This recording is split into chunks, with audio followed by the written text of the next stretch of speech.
नमस्कार विद्यार्थियों, संस्कार पब्लिक स्कूल ऑनलाइन क्लास में आपका हार्दिक स्वागत है। संस्कृत के अंतर्गत हम वर्ण परिचय के बारे में विस्तृत रूप से पिछले अध्यायों के अंतर्गत वर्णन किया था। आज हम इनके कुछ जो प्रश्न उत्तर है उसके बारे में विस्तृत रूप से चर्चा करेंगे। आशा करता हूँ कि जो अध्याय थे उन अध्यायों को आप लोगों ने अच्छी तरह से पढ़ा होगा और उसके बारे में विस्तृत जानकारी प्राप्त की होगी। तो अब इन प्रश्नोत्तरों को हम विस्तृत रूप से हल करते हैं। देखिए, सबसे पहला प्रश्न उत्तर है, निम्नलिखित वर्णानाम उच्चारणम स्थानम लिखित। यानी ये जो नीचे वर्ण लिखे हुए हैं इन वर्णों को का जो आपको क्या लिखना है, उच्चारण स्थान लिखना है, यानी कहाँ से इनका उच्चारण हुआ है।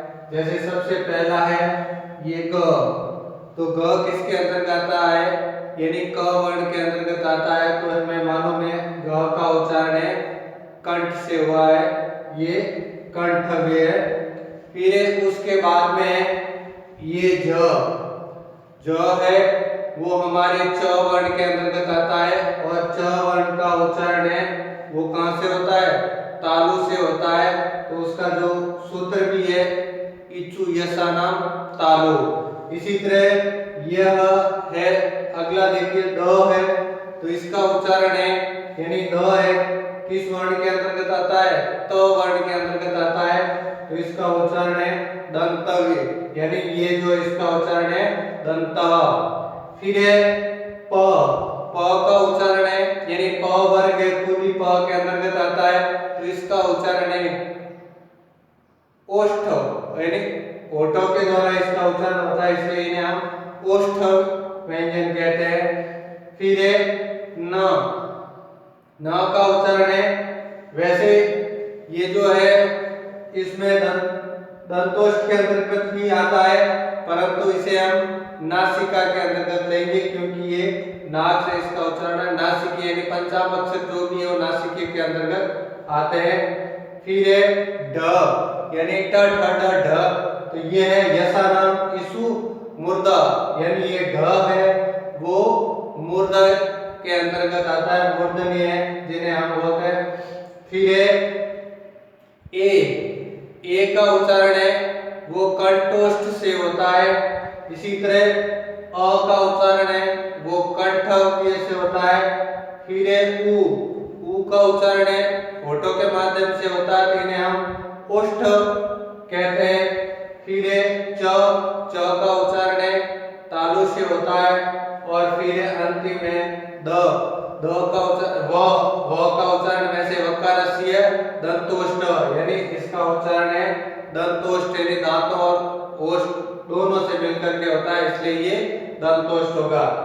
अब अगला क्वेश्चन नंबर 2 देखिए, कैसा उच्चारणाम स्थानानाम नासिका अस्ति, यानी कौन से वर्ण है जिनका उच्चारण है नाक के द्वारा होता है, नासिका के द्वारा होता है।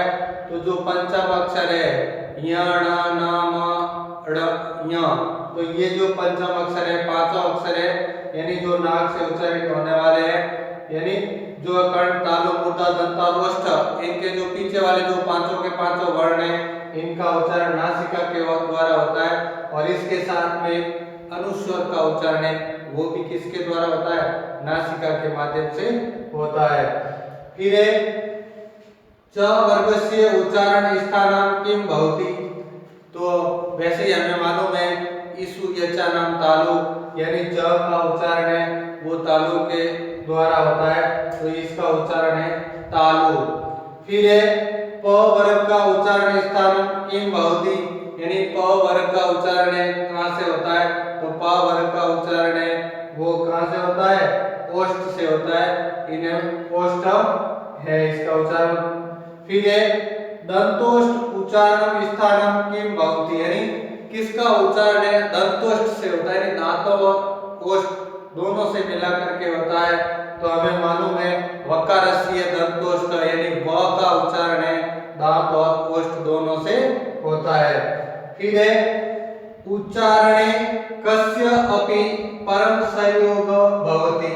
अब ये प्रश्न है आपके लिए थोड़ा सा नया है क्योंकि इसके अंतर्गत ये पूछा गया है अब कि भाई उच्चारण, ये जो स्थान है यानी जो वर्णों का उच्चारण होता है इसमें परम सहयोग किसका रहता है, तो ये है जीवाहाया यानी जीभ का जो उच्चारण स्थान में बहुत ही महत्वपूर्ण स्थान रहता है। तो हमें लिखना है वर्ण उच्चारणो जीवाहाय अपि परम सहयोग भवति, यानी वर्णों के उच्चारण में जीभ का परम सहयोग रहता है या होता है।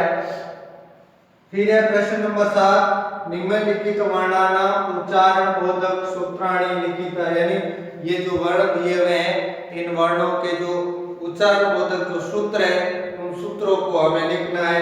तो जो पीछे वाले जो वीडियो है उसमें आप अच्छी तरह से देख लेना, उसमें ये दिया हुआ सारा के सारा। वैसे आपको मैं यहाँ मौखिक रूप से बता देता हूँ कि इनका उच्चारण जो सूत्र क्या है। जैसे ई का है वैसे सीधा सा है इचु यसा नाम, क्या है इचु यसा नाम तालु, यानी इसका जो सूत्र है इचु यसा नाम। फिर है इसी तरह है ये है ठ, तो है मूर्धा के अंतर्गत आता है तो ऋतु रसानाम तालु, यानी ऋतु रसानाम मूर्धा, यानी ये ऋतु रसानाम इसका जो सूत्र है किसका, ठ का। और इसी तरह है ये अनुस्वर, तो नासिका अनुस्वर, यानी नासिका है वो अनुस्वर है, इसका जो सूत्र है वो सीधे लिखना है नासिका अनुस्वर। और फिर है ये ए, तो ए का जो सूत्र है एदो तो, यानी इसका जो सूत्र है वो एदो तो है कंठोष्टम, एदो तो कंठोष्टम, ये जो इसका उच्चारण आएगा।